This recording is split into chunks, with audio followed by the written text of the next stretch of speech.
turning 250, and it's time to rock out with our forefathers. American-made, battle-ready style for true patriots. Whether you're marching in the parade, grilling in the backyard, or raising a toast to liberty, do it in the gear that screams freedom.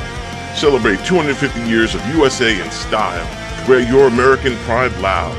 Trendjackers.etsy.com. Grab yours before the fireworks.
From Governor's Comedy Club in Levittown, this is Sports Bash presented by TicketBash.com.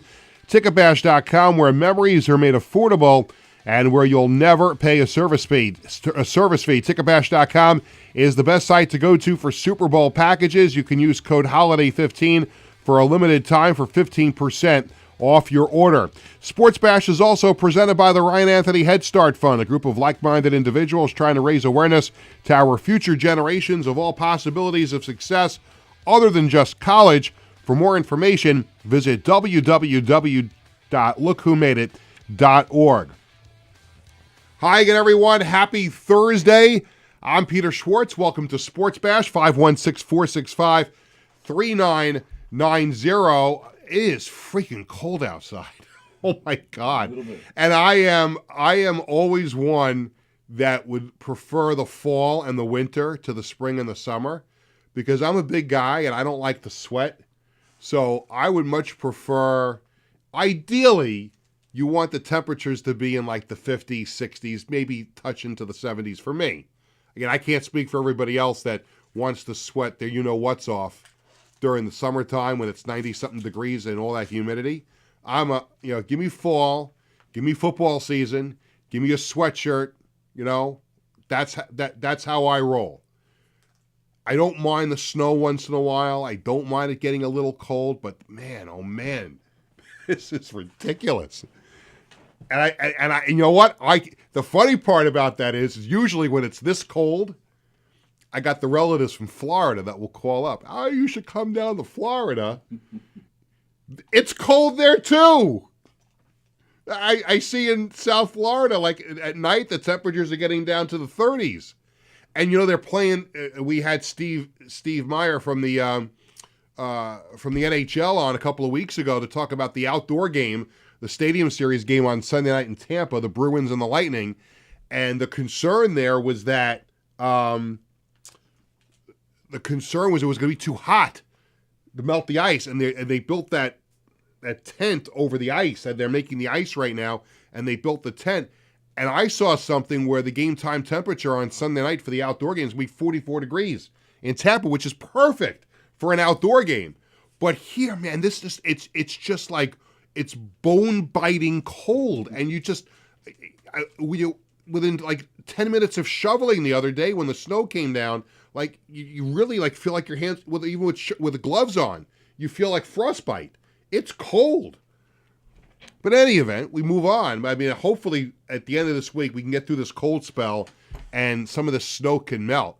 And that was the other thing, too. I don't know if anybody saw the news this morning, how they were cleaning the streets in Manhattan. They were scooping up the mounds of snow and putting them into these contraptions, melting the ice, and then funneling the water into the sewers. Can we get one of those things out to my house? That would be fantastic. I'd like to be able to get my driveway like spick and span. It's just impossible. It's just way too much ice. But anyway, this is not weather bash, it's sports bash. So we'll get on to the sports. And we have a great show coming up tomorrow on Netflix. There's going to be a great new documentary dropping about the 1980 U.S. Olympic hockey team. And there's been other documentaries and movies, obviously. HBO did a great documentary years ago on it, and obviously the movie with Kurt Russell, Miracle, was a phenomenal movie. Right after the U.S. Olympic hockey team won the gold medal, ABC had a movie about it. It was called Miracle on Ice, and it was terrible. Do you know who played Herb Brooks? Tony Walker, my producer, and the host of the Knock 'em Dead comedy show here on Governors from 11 to 12:30 weekdays. Do you know Kurt Russell played Herb Brooks in Miracle? Do you remember who played Herb Brooks in the ABC movie Miracle on Ice that came out not too long after they won the gold medal? Carol O'Connor. No. No idea. Carl Malden. Oh, really? Carl Malden played Herb Brooks in that movie, and it was a really bad movie. It was like, at the time you thought it was okay because they had just won the gold medal, but I cannot wait. If you've seen the trailer for this documentary on Netflix tomorrow, it's going to be amazing. And the one thing I always say about a documentary, you want to learn something new. Like, you think you already know the story, and I was 12 years old when they won the gold medal, and I remember it like it was yesterday. But you learn things behind the scenes, and we're going to have Ken Morrow on the show today, the former Islanders defenseman who won 4 Stanley Cups, but he also has the distinction of being on that U.S. Olympic hockey team that won the gold medal in February, and then a few months later, Ken Morrow is hoisting the Stanley Cup. I don't think it could ever be done again, unless, well, it could be done with the NHL players. I mean, but I'm talking about as far as being an amateur. Like, that will never happen again. You win as a college guy and an amateur, you win the gold medal, and then you go on and win not just 1, not just 2, not just 3, 4 straight Stanley Cups. I mean, he must have thought that he was never going to lose in his life. But that's what happened. So Ken Morrow is going to join us at around 1:20. We'll talk about the documentary, and we'll also talk about the current Islanders. And by the way, how enjoyable was last night? That was fun to be at last night. And here's the problem. When I'm a fan at these games, I can go lose my mind, right? So I'm there with my family, and the Islanders win, score goals, whatever like that. There's Peter with his jersey on going crazy, right? The last night I'm in the press box, and I can't even make a noise because you got to, no cheering in the press box, especially where I sat last night. I had the best seat I've ever had since the Islanders moved to UBS Arena. I don't know how I drew this straw last night. I was directly at center ice because usually when my seat is all the way to the left of the press box or all the way to the right. For some reason last night, and the press box was packed because you have the Ranger media, you had the Islander media, you had national people, inactive players, team personnel. That press box was packed last night. I am there right smack in the middle. Tony, I'm sure you saw my post from last night. I was literally right smack in the middle, and game starts, and I even when I'm working, obviously, your juices are flowing. It's an Islander-Ranger game. You want the Islanders to win the game. And then I look to my right, 3 seats down from me is the Islanders PR person. I got to be on my best behavior. Like I can't even like punch underneath the I got to be like totally impartial. And wow, what a performance by the Islanders. They probably should have won that game 10-2 last night. That's how dominant the Islanders were last night. And of course, the Rangers are not really going anywhere, and they sat Artemi Panarin last night because they're going to trade him. He's not going to play again before the Olympic break. And I'm sure there'll be other moves that are made, but that was wonderful to be there last night. We'll talk to Ken about that. We're also going to talk a little football later on in the show. As many of you know, if you've watched the show and you follow along and all my exploits on social media, you know that this coming spring, the Indoor Football League will kick off their 2026 season, and I'm very excited to be a member of the broadcast team for the Indoor Football League. I'll be doing play-by-play for selected games. My first game is going to be October 5th in Orlando, so I'm really looking forward to that. The Orlando Pirates head coach Rob Keefe is going to join us here on the show, and together we're going to be making a very special announcement about the Indoor Football League, and that is going to be coming up. The Indoor Football League is going to make the announcement themselves at 2 o'clock. We're going to break the news at around 1:40, 1:45 as to what that is. And I'm very, very excited about it. In fact, I'm so excited, I brought my IFL football back again to do the interview with Rob a little bit later on in the show. So we got a lot to do. We're going to talk a little hockey, a little football, and we're going to start talking a little football in just a few minutes. But first, we're going to have... Did I do this out of order? No, it's time for the Sports Bash Flash. I got so excited I almost lost my place. We're going to have what's hot at ticketbash.com, the Sports Bash Media Poll question of the day, and the Coaches Collectibles item of the week a little bit later on. But right now, the Sports Bash Flash, it's presented by the Marty Lyons Foundation, granting wishes for 43 years. For more information, visit martylyonsfoundation.org. As I just mentioned, the Islanders beat the Rangers 5-2 at UBS Arena last night. Andre Palat in his Islanders debut, the first star with a goal and an assist. Artemi Panarin, as I mentioned, did not play for the Rangers. Islanders and Rangers again tonight.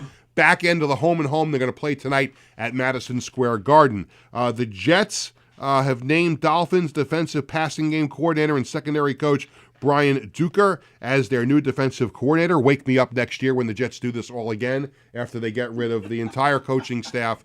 Again, you're laughing because you know it's true. It is true. We're going to be in the same situation again next year. Yep. I still don't understand, and I did a Schwartz on Sports social media hit on this. I don't understand. I'm doing a little editorial here on a sports update, but I'm going to do it anyway. It's my show.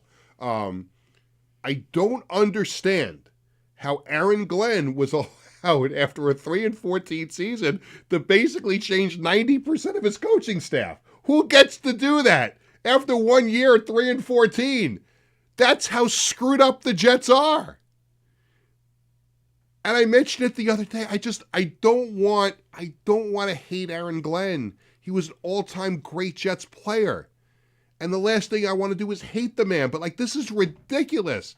And they were about to hire Wink Martindale as the defensive coordinator. And you know what? That would have been a good move. Guy's got experience. He's had success in the NFL on the college level.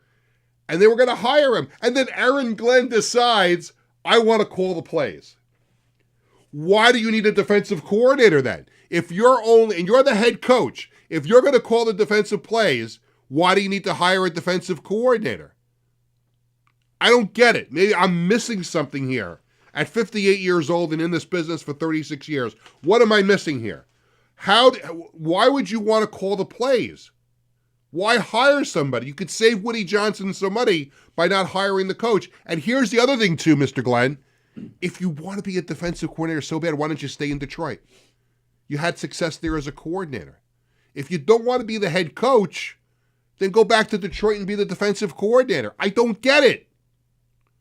I don't get it. And this guy gets to do a Control-Alt-Delete reboot on his coaching staff after 1 year, 3-14. And you know what? You look at the Jets' opponents for next year, they might go 0-17 next year. All right, I'll give them a win or two. We're going to be back in the same boat again next year. And do you really think Mike Tomlin, with his Hall of Fame coaching career, after he sits out a year to relax after 18, 19 years as the Steelers head coach, do we really think that Mike Tomlin is going to sign up for the dysfunction that is the New York Jets? And the man can go live in Hawaii if he wants to for the rest of his life. They're going to go work for Woody Johnson? Come on. This guy wasn't even a candidate for the job until they did a Zoom interview with him. Do a Zoom interview with me. I'll charge you less money. I'll be the defensive coordinator for half what you're giving Brian Duker. How about that?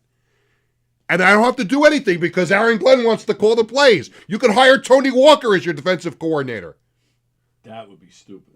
My friend Mark Arevalo from my Latip networking group is here today. I would hire him as the defensive coordinator. He wouldn't have to do anything anyway. Aaron Glenn wants to call the plays. What do you need a coordinator for? I don't get it. Maybe I'm missing something. Maybe I'm stupid. The Devils host the Predators tonight. The Nets are in Denver. College basketball, Hofstra hosts Charleston, and Stony Brook is at Campbell. Ken Morrow will join us at around 1:20. A couple of minutes on this topic before we take a break and welcome in Ken, and I'm looking forward to this so much, talking to him a little USA and Islanders hockey. This happened, I think, right after we went off the air on Tuesday. And that's the thing, when you do a show for an hour, it's not like you're doing a 24-hour station here, but you do a show for an hour, ultimately you're going to just miss something. And how many times, Tony, have we just missed? I walk out the door, I get in my car, I put the radio on. Oh, man, why couldn't that happen a half an hour ago? Missed it by that much. Yes, get smart. See, we're both old, so we both know each other's jokes. That's the thing.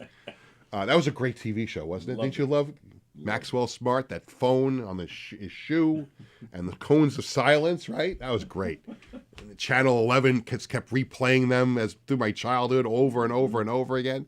And I remember, like, Yankee rain delays on Channel 11. They always went to F Troop. Yes. And they went to the local news, or they went to Get Smart. Yeah. Right? Yeah, that's correct. F Troop. There was another show that they used to have on maybe the Lone Ranger they used to put on too. Was it that? Most of the time it was F Troop. You'd hear Phil Rizzuto say, we're going to go back to our studios and we'll have F Troop. We'll be back when the rain stops here at Yankee Stadium. Sometimes it's Tom and Jerry. Tom and Jerry. Yeah. We went from Don Mattingly to Tom and Jerry. Oh, my God. But I got to get this in before we take a break. I spent way too much time talking about the weather at the beginning of the show. Bill Belichick did not get into the Hall of Fame. And if you watch me and you follow me, you know me, your family, your friends, you see me on social media, you know how big of a Jets fan I am. So you know how angry I am at Bill Belichick for ruining my life. This man quit as Jets head coach without ever coaching a game, goes on, leads the Patriots to 6 Super Bowl wins and a few other appearances in the Super Bowl. This man is the greatest head coach in NFL history. Give me Vince Lombardi's name, give me Paul Brown's name, give me Tom Landry's name, give me Chuck Noll's name, give me all these people who have also won, Bill Walsh, whatever. The greatest coach in NFL history is Bill Belichick. And how this man did not get in on the first ballot is beyond me. You want to talk about the Spygate and Deflategate and all that nonsense. All right, I get it. The Patriots didn't need to do all that stuff. They were going to win anyway. Doesn't matter. Insignificant stuff. This man was the greatest head coach in NFL history. And it should have been unanimous selection. Unanimous. And the fact that that doesn't even get in is total lunacy. Absolute total lunacy. This man is the greatest coach ever. You look under a list of coaches and you look for GOAT, there's Bill Belichick. And again, I can't stand the guy. He caused me so much agita. But he's a Hall of Famer, a first ballot Hall of Famer. If there ever was an example of a first ballot Hall of Famer, it's Bill Belichick. Come on, what are we doing here? And these are the same group of voters, the same group of people who let Joe Klecko wait all those years to get into the Hall of Fame, and he finally had to go to the Veterans Committee to do it. It's nonsense. Bill Belichick is a Pro Football Hall of Famer. And that brings us to the Sports Bash Media poll question of the day. It's presented by the Embassy Diner, located at 4280 Hempstead Turnpike in Bethpage. Every customer is considered family at the Embassy Diner. Mention Sports Bash and get a free dessert with your meal. We post a new question every Tuesday and Thursday on the Sports Bash Media X/Twitter page. Does the voting system for the Pro Football Hall of Fame need to be changed? And if you listen to me for the last 2 minutes, you know my answer. Yes, Tony? Yes. Mark? Yes, there we go. Three yeses all around. All right, time for our first break. When we come back on the show, he is waiting in the wings, and I'm very, very excited to bring on former Islanders defenseman Ken Morrow. We're going to talk about the new Netflix documentary about the U.S. Olympic hockey team in 1980. We'll take a break. We'll come back and join in with Kenny when we come back right after this. Hi, I'm Peter Schwartz. And I'm Vinny Tickets. We want to take a moment to talk about our fantastic sponsor, the Embassy Diner. Embassy Diner has been a beloved staple in the restaurant industry for over 50 years. And the great thing about it is when you walk through the door, you're not a customer, you are family. Every visit promises to be filled with warmth, love, and respect. And here's an extra treat. If you mention Sports Bash during your visit, you enjoy a free dessert on the Embassy Diner. Come on down to the Embassy Diner, where great food and great company are always on the menu. Visit the Embassy Diner, located at 4280 Hempstead Turnpike in Bethpage. 37 seconds left in the game. Petrov with it. The Americans on top, 4-3. Long shot. Craig able to get a piece of it to sweep it away. 28 seconds. The crowd going insane. Karlamov shooting it into the American end again. Morrow is back there. Now Johnson, 19 seconds. Johnson over to Ramsey. Levittown gets checked by Ramsey. McClanahan is there. The puck is still loose. 11 seconds. You've got 10 seconds. The countdown going on right now. Morrow up to Schultz. 5 seconds left in the game. Do you believe in miracles? Yes!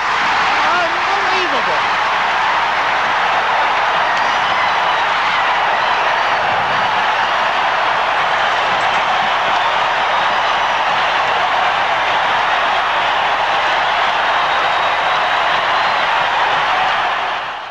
Welcome back to Sports Bash, presented by TicketBash.com and the Ryan Anthony Head Start Fund. I'm Peter Schwartz.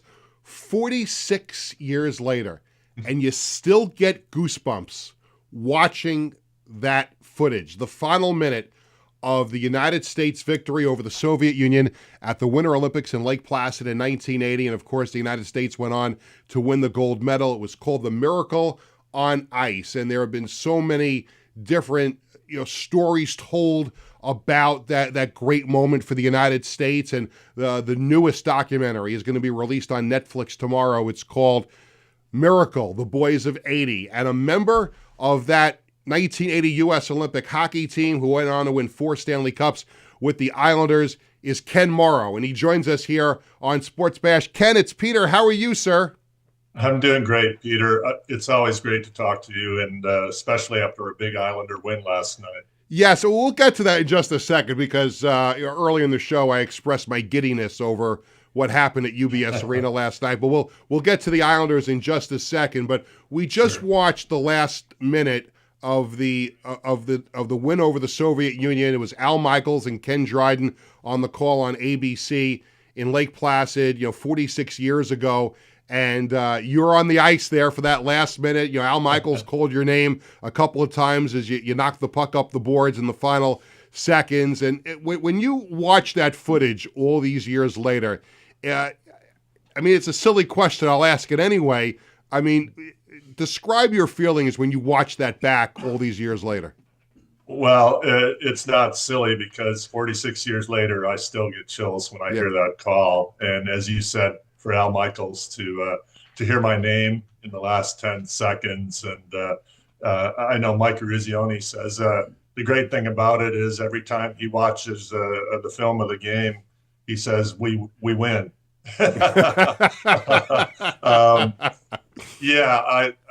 It's indescribable. The greatest joy for me over the last 46 years is to have people come up to me and tell me their story, and everybody has a different story. And some people will have tears in their eyes, and it just tells you how much it meant to so many people. What's interesting about that Olympic is that obviously there were no expectations of you guys. You're a bunch of college kids that Herb Brooks put together. In fact, the opening game against Sweden, and I'm sorry about this, I went to the Islander game with my dad. We didn't even see the first game. And I don't know if you know this story, Ken, but so the Islanders played the Winnipeg Jets that night at Nassau Coliseum. I went with my dad to the game. It was a 0-0 tie, because back then there were ties, obviously. The only goal that counted, Brian Trottier had a goal disallowed in the game. The only goal that counted was the guy who won the car at Squirrow when he hit the puck into that little opening in the board. But the biggest roar of the night was when they put the final score of the game up that you guys had tied Sweden 2-2. And everyone talks about the game against the Soviet Union. But, that comeback in the third period against Sweden in that first game really set the tone for what you guys were all about the rest of the Olympic tournament. Yeah. Oh, that's a great story, Peter. I love that. 0-0 tie. But yeah, setting the stage, and what I try to tell people now when we talk about it is that, everybody remembers the Soviet game and most people remember the Finland game, but people don't realize that it goes much deeper than that. And just to kind of give a quick recap, we had played the Soviet Union 3 days before our first game. So on February 9th, we played the Soviet Union in Madison Square Garden in our final exhibition game. That was the 10-3 shellacking, if you want to call it that we took. And so, as you said, the expectations were not high for our team.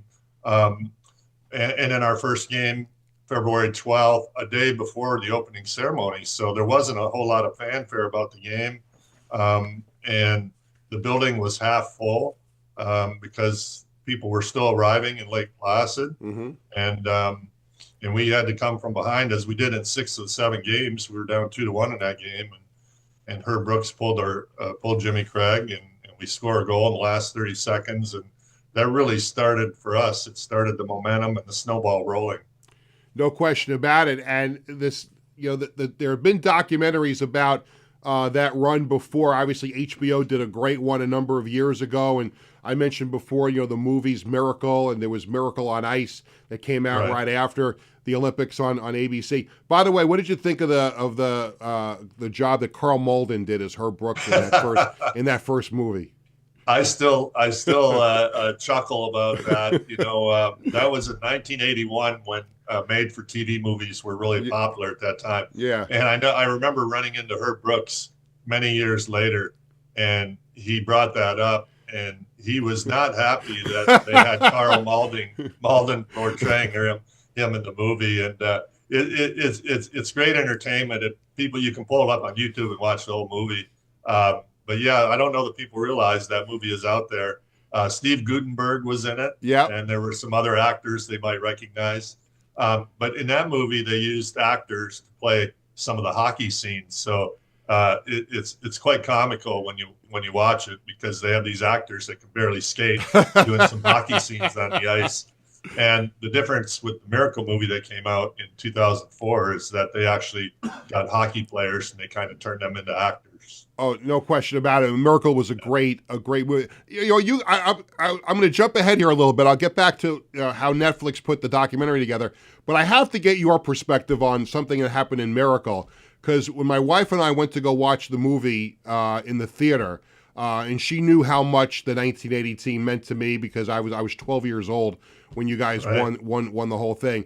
My wife was smart enough to bring a pack of tissues for me to the movie theater. So there was the scene where, you had that exhibition game, and then, Herb Brooks gets the whistle out, and you guys do the gassers up and down the ice, and finally it ends when Mike Eruzione gets up and goes, "Mike Eruzione, who do you play for? United States of America." And I remember interviewing Mike at an ESPN event years ago, and I asked him about it, and he said, "Oh, that never happened. It was just," I'm like, I was sobbing in the movie theater. I was crying like a baby. My wife is handing me tissues, and it never happened. Walk us through what actually happened at that game, and the whistle, and how many gassers you guys did, and how that actually ended. Yeah, that's the most asked question I get about the movie is, did that really happen, skating in the dark? And yes, it did happen. Going back, about the movie itself, when people want to know about it, I say, it was fairly accurate.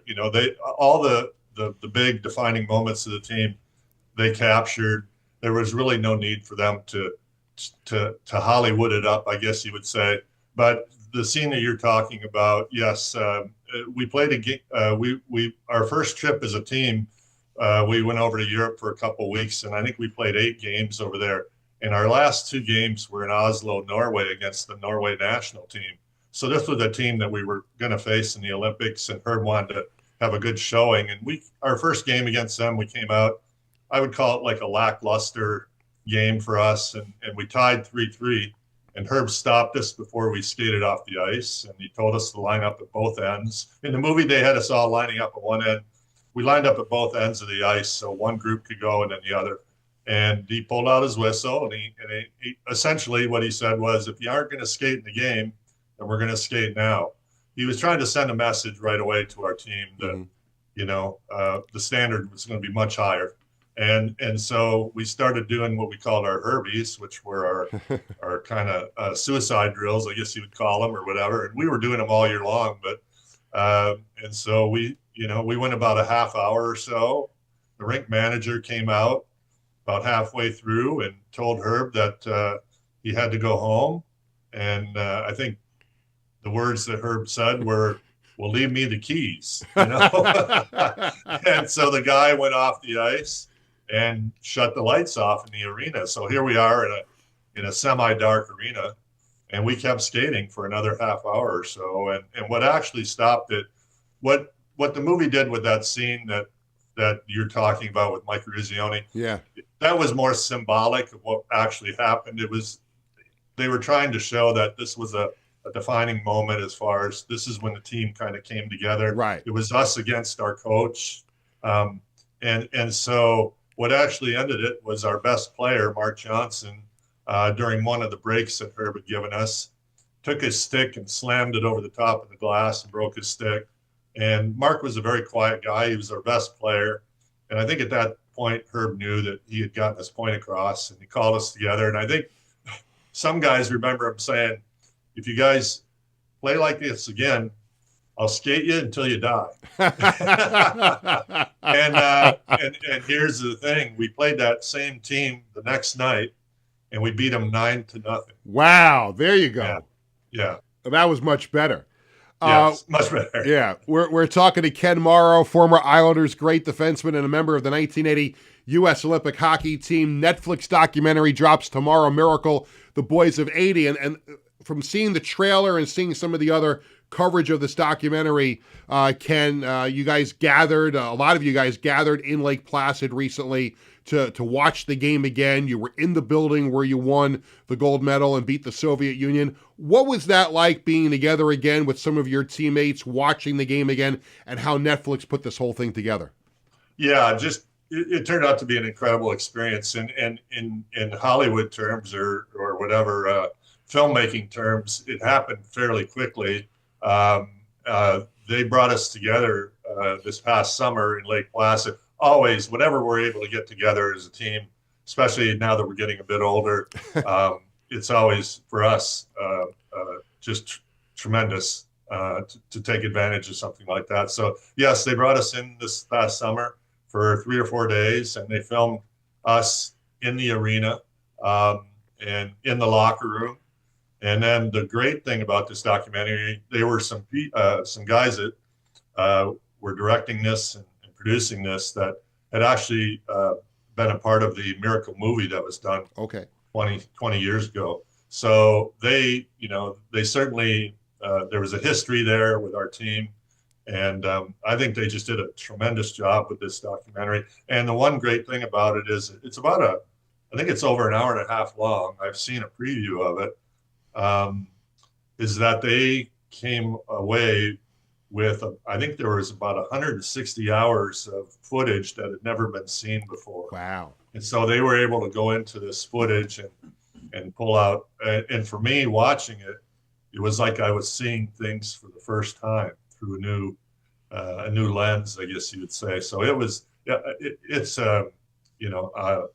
I'm very, very happy with the way it came out, and I'm as excited as everybody else to see it tomorrow. You know, when a documentary comes out, you feel, even though you know the story, and I know the story very well, having lived through it and followed all you guys all these years later. But when you watch a documentary about something you think you know everything about, you want to be taught something maybe you didn't know. So right. give us something, a little sneak peek, not too much, a little sneak peek about something about your team in 1980 that we will learn about in this documentary. Well, that's a great question.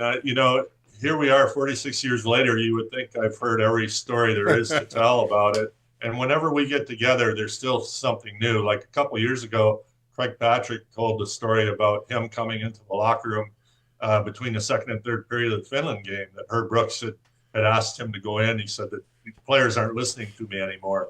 So Craig had stepped into the locker room, and before he could get a word out, the guys were like, "Get the heck out of here, Craig. There's no way we're losing this game." So that was a story that came out a couple of years ago that I'd never heard before.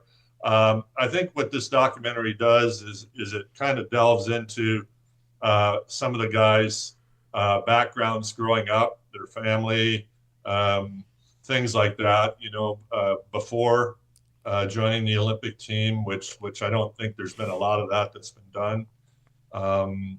And as I said, just the footage that they've come up with. And one other thing, maybe it was, I came across a letter that Herb Brooks had sent me. I still had it in the original envelope. It was sent to me in June. So this would have been 3 months or so after we had won the gold medal. And in just one 3-paragraph letter, I believe he sent it to every player. He explained why he did what he did. And so in this documentary, I pulled the letter out and I actually read it, what he had said, and he kind of explained the reasons why he did what he did, why he felt he wasn't able to be close to the team. You had the privilege of playing for Herb Brooks and Al Arbor in your hockey career. How similar were they? How different were they? Yeah. What's up, guys?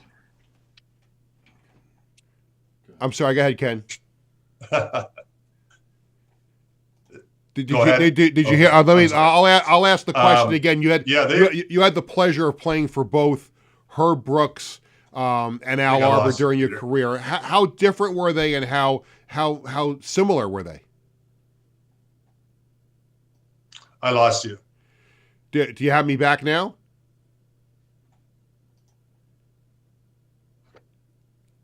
Kenny, can you hear me? Kenny, can you hear me now? Yeah. Oh, there we go. Let's try for a third time. Somebody popped in there. Yeah, and I yeah, lost yeah. it. That's our next guest was a few minutes early, so we'll get to him. Okay. We'll get to him in just a few minutes. Let me ask again. So you had the Yeah. privilege in your career of playing for both Herb Brooks and Al Arbor. So tell me briefly, how similar were they and how different were they? Well, first of all, you mentioned the privilege, and how lucky was I to have played for not only two coaches like that, but my college coach was an all-time great coach as well. The similarities, they were both demanding. They both asked a lot of the players, and I think they both pushed you beyond what you ever thought you could do as a player. I think those were the similarities. They were a lot different styles. Al, just very stoic, very father-like. I call him like a tough, demanding, but very fair father-like figure for a lot of us. And everything was about discipline, structure. I know the teams, when I talked to players we played against with the Islanders, they said you guys just never beat yourselves. Right. It was just a very difficult team to play against. And that's the way Al coached. But he did give guys the freedom, like the Mike Bossies of the world, and not to have the freedom to be creative and to do what they did best. But it was all in a team structure, and everybody had to play defense. With Herb, the way I describe Herb is he was 30 years ahead of his time. He was one of the great innovators. He wanted to play hockey back in 1980 the way they finally got to playing hockey, after the lockout in 2004. He wanted to play an up-tempo, a skating game, skill, puck possession, and that's what he was teaching us and preaching to us back in 1980. So it was all new to a lot of us, that style of hockey. But I give Herb full credit. If we hadn't played that way, we wouldn't have won a gold medal. I have to close with the current Islanders, and you're still with the organization, obviously, and in a scouting role, and obviously an honored member of the Islanders Hall of Fame. So you, more than just about anybody else, great person to ask about the way the Islanders are playing right now and coming off the win over the Rangers last night. But I really want to ask you about Matthew Schaefer, and I know you've been so impressed with this 18-year-old young man with the poise he has shown, first overall draft pick, and clearly leading candidate for be the Calder Trophy winner. How impressed have you been with Matthew so far this season? I don't know that there's words to describe what I've seen. I'm actually sitting in the room where we did the draft lottery, and I knew it looked. I knew it looked familiar to me. You just only thing missing is you don't have your Islanders hat on. I know it. I had that ready, just in case. I can't tell you what a thrill that was.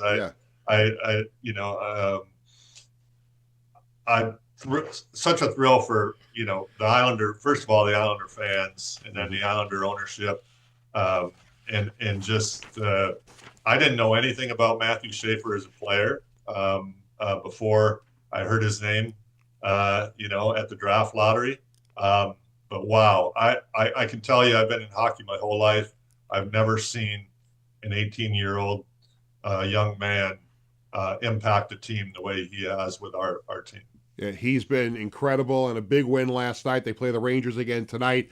But obviously, a lot of the focus is on what happened 46 years ago with the U.S.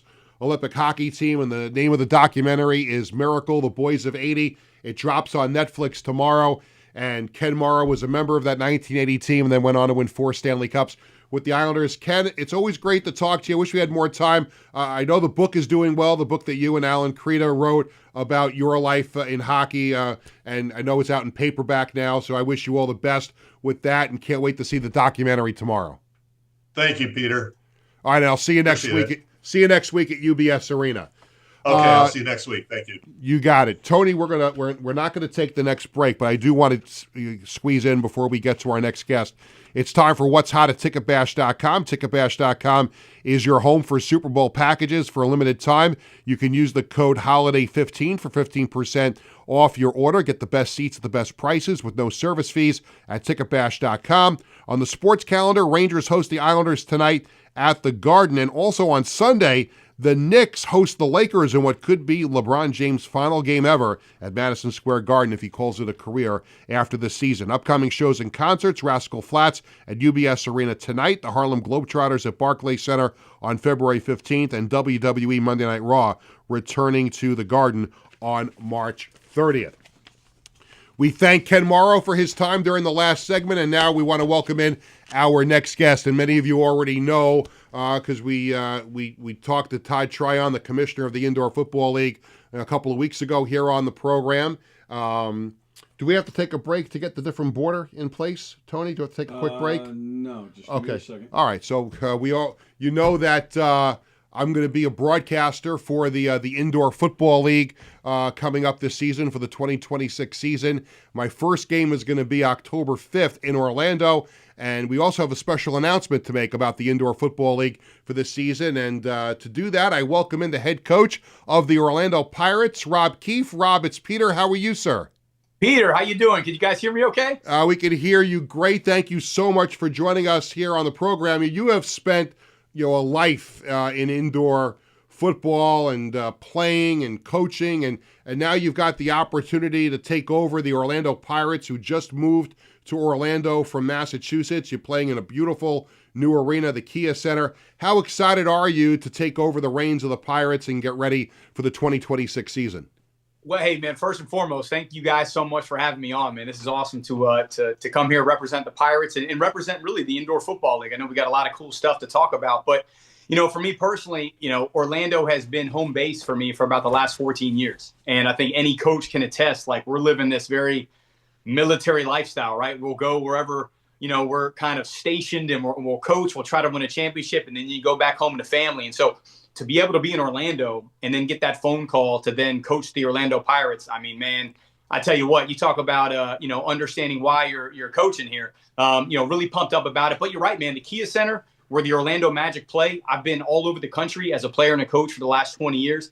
That is, in my opinion, if not the best, one of the best arenas in the entire nation. I mean, it really, really is. It's a premier building, and, man, I couldn't be pumped to have our home games played there. Yeah, looking forward to that first broadcast I'm going to do for the Indoor Football League in April and get a chance to see you there in person. But one of the reasons we wanted to have you on is that the Orlando Pirates are going to be part of a very, very unique event that the IFL is going to put on. I know that the league is actually going to announce this in about 15 minutes, but we were given permission to kind of break the news here on the show today. So we are going to announce the IFL Cup that's going to take place at American Dream in New Jersey. It's an in-season tournament with 4 teams that will participate in the Cup, and this is going to be a week-long celebration of indoor football, and it's going to be 4 teams playing in this. It starts on Monday, May 19th. Orlando will play Vegas at noon Eastern Time. Arizona faces New Mexico at 7 Eastern Time. Then on Saturday, May 23rd, the IFL Cup Youth Experience with an all-day fan and youth engagement programming. Then Sunday, May 24th, it's the consolation game at 1 o'clock Eastern Time. The championship game is at 7:30 Eastern Time, and that game will be followed by an IFL Cup Championship celebration at DreamWorks Water Park. And Rob, this is a great event that the IFL is putting on in the season to bring 4 great teams from the IFL to New Jersey, to American Dream. From your perspective, representing Orlando, what does it mean to be a part of this first IFL Cup? Well, it's an honor, right? I think anytime you're part of something like this and you're able to kind of be in that group, you get really excited, right? And then it's really an honor that the IFL chose us as one of the 4 teams. And then really when you look at the coaches and the players that'll be a part of this, I mean, these are premier teams in the league.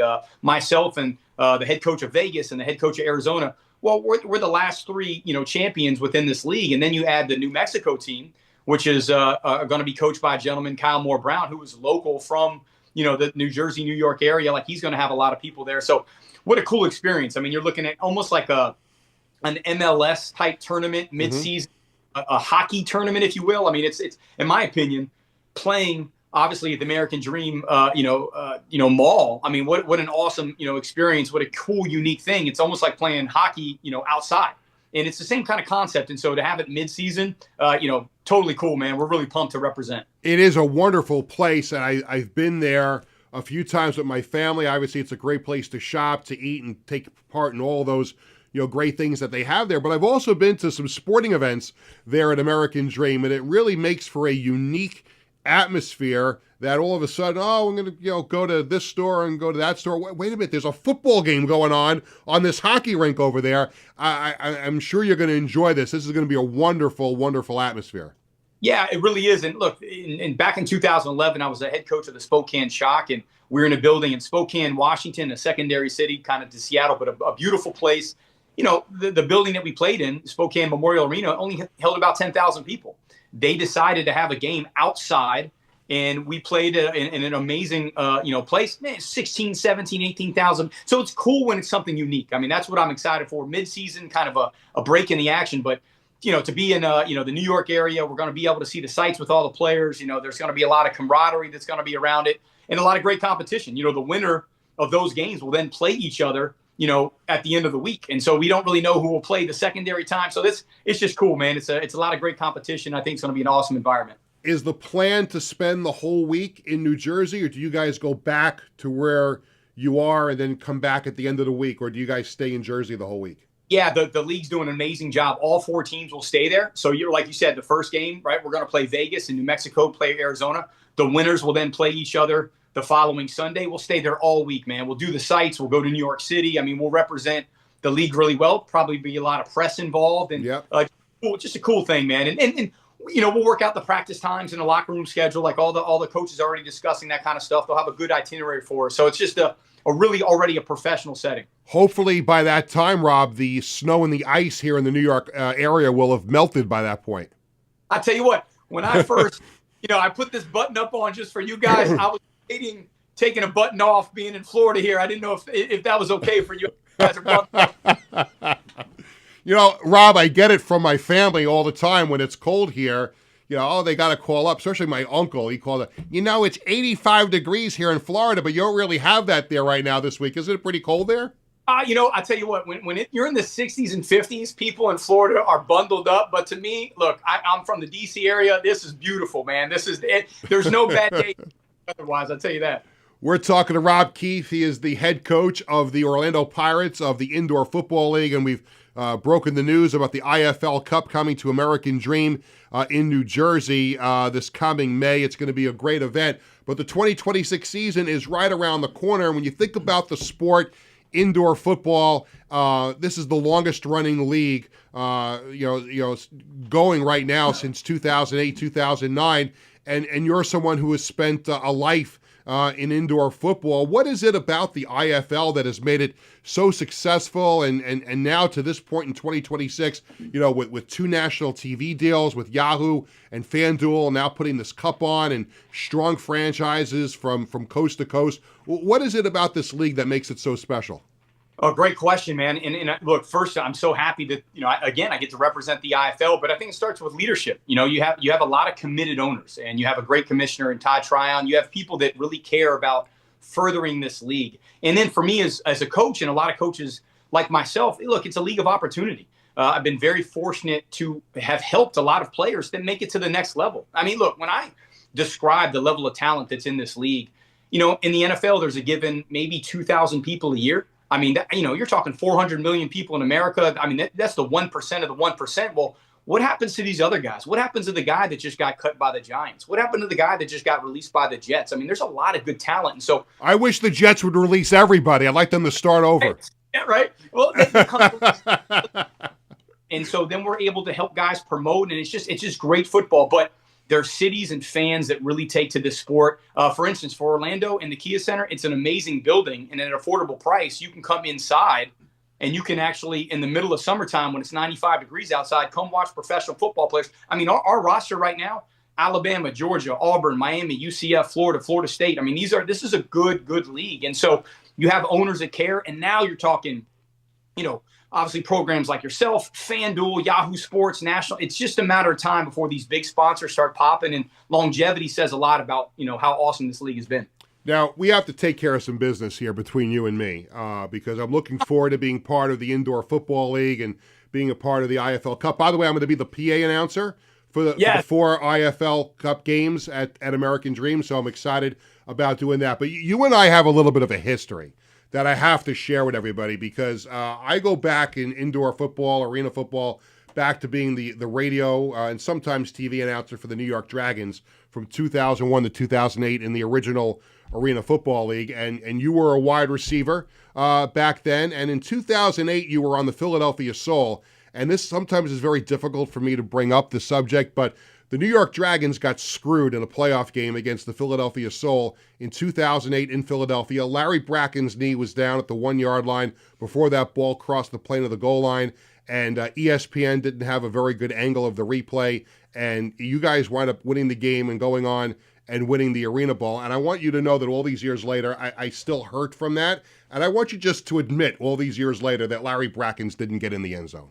Well, look, I'll say this. First off, and this is awesome. I was very fortunate to be a very young coach. So I started, I was a head coach at 28 years old in the Arena Football League. And I got to coach guys that I played with. And Larry Brackens was a guy that I got to coach in the Arena Football League after playing with him. I'm a guy that shares the same birthday as me. He contacted me the other day, and this is where I'm going with this story.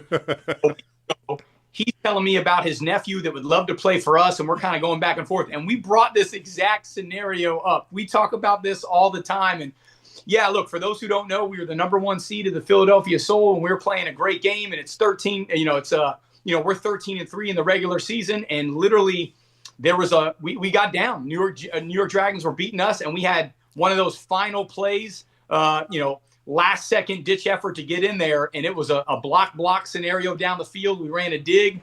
Larry catches the rock, and he had to get over that goal line. And some say that his knee was down at the 1-yard line. I will not say that. Playoffs, but I was we were very fortunate that ESPN only had a certain angle at that time with the cameras back then. Yeah, and I gave it to David Baker, the commissioner of the Arena Football League back then, because not only was I the announcer for the Dragons, but I also did the national radio broadcast of you guys winning the Arena Bowl on Sirius, and we had David Baker on after the broadcast, and we were in commercial, and he had a great sense of humor. He said, "Peter, how you handling this?" I'm like, "Not very well." Yeah, and the worst thing about it, right? Well, rivals, right? We're heated. Yeah. We battled. I mean, that's what made it even worse. I mean, it was a heated rivalry that came down to that moment. And fortunately enough for the Philadelphia Soul, we had. You know what the worst part about it, Rob, was the next booth over from me is the Philadelphia radio broadcast. And I'm very, very dear friends with Ari Wolf. And I remember looking over at Ari Wolf, and he gave me this big smile through the glass. And I'm like, oh, my God, I got to deal with this now for the rest of my life. Oh, man. And look, and for those who are listening to this story, I mean, we're talking a 5-minute review here. I mean, I remember walking around, my helmet's off. I'm in the middle of the field. We're looking up at the Jumbotron. We don't know what's going on. I mean, this was a tense moment that honestly.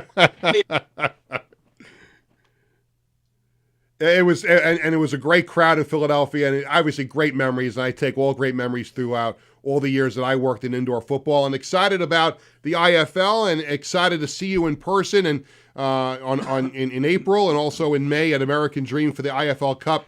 Rob, thank you so much for spending some time on the show, and best of luck this season as the Orlando Pirates make their debut down in Florida, moving from Massachusetts. And I wish you all the best success.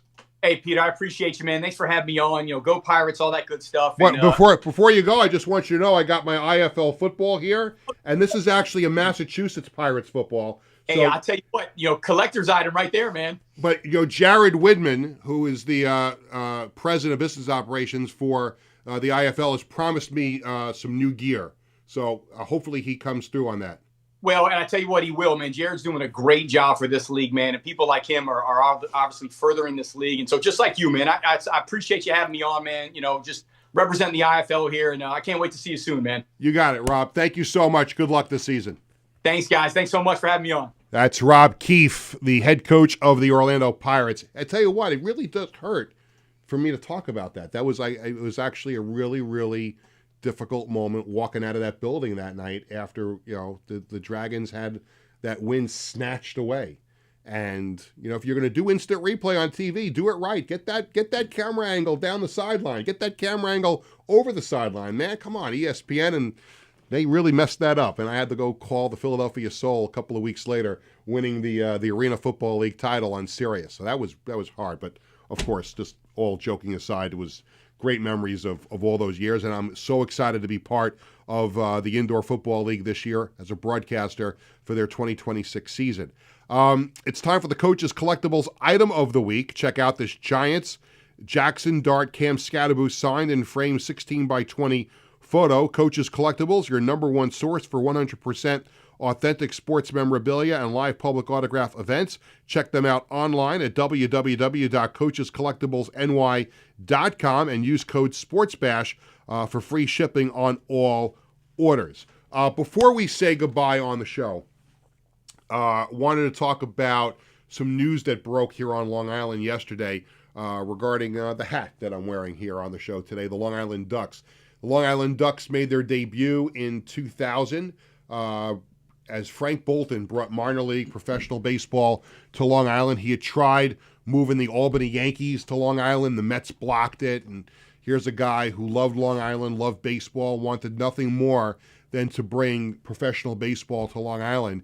And he did that 26 years ago. The Ducks just had their 25th anniversary season out in Central Islip. And the news broke yesterday that Frank Bolton has sold the Long Island Ducks to a company called REV Entertainment. They are the official entertainment company of the Texas Rangers, and they own a series of independent MLB partner league teams all across the country. REV President Sean Decker and Ducks founder Frank Bolton are going to have a press conference later today out at the ballpark in Central Islip, Fairfield Properties Ballpark, which I'll go to, and we'll have some more coverage of it here on Sports Bash next week. But I just wanted to take a moment as the Ducks enter a new era, and I think this is a good thing because you're going to have a proven and not again, I don't want that to sound the wrong way, but you're going to have this company that owns other minor league baseball teams, and they're going to build off of what Frank Bolton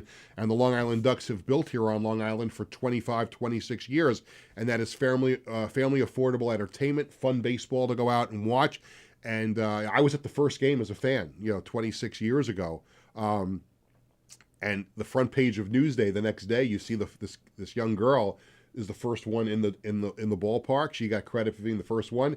And who do you see all the way in the back of the picture? You see Peter Schwartz with his Yankees jacket on walking into Fairfield. Well, at the time it was EAB Park.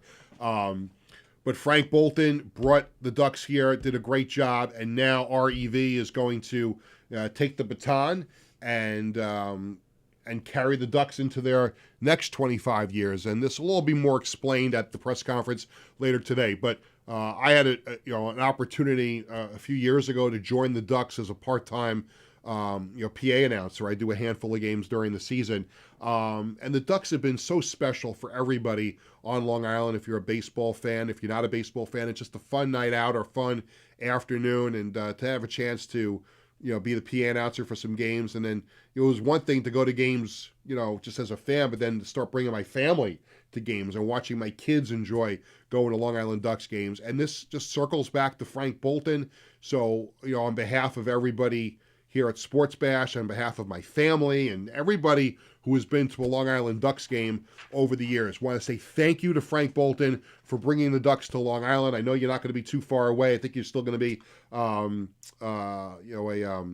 a part of REV as a consultant. But thank you again for bringing the Ducks to Long Island. They have become an institution, fireworks nights, giveaways, all the fun that we have at Long Island Ducks games. And it's going to continue, and I'm looking forward to meeting the new management later on today at the press conference. And here's to the Ducks winning some more Atlantic League championships. And they have to name part of that ballpark after Frank Bolton. Now, I hope that up on the scoreboard, they've got retired numbers. Bud Harrelson's number is out there. But I hope that the new company, REV Entertainment, if you do one thing as the owners and operators of Long Island Ducks. There has to be some place in the ballpark where Frank Bolton is named, because if it wasn't for him, Long Island would not have professional baseball. And again, I'm lucky to call him a friend all these years later, and the boss also.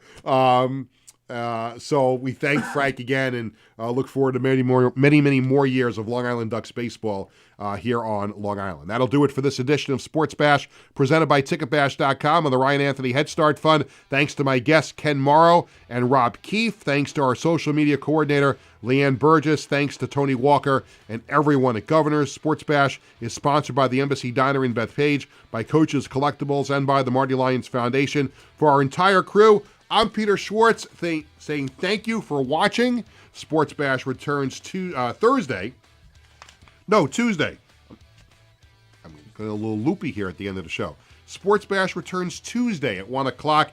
Have a great weekend, everyone. And Islanders, bring the brooms out tonight at the Garden.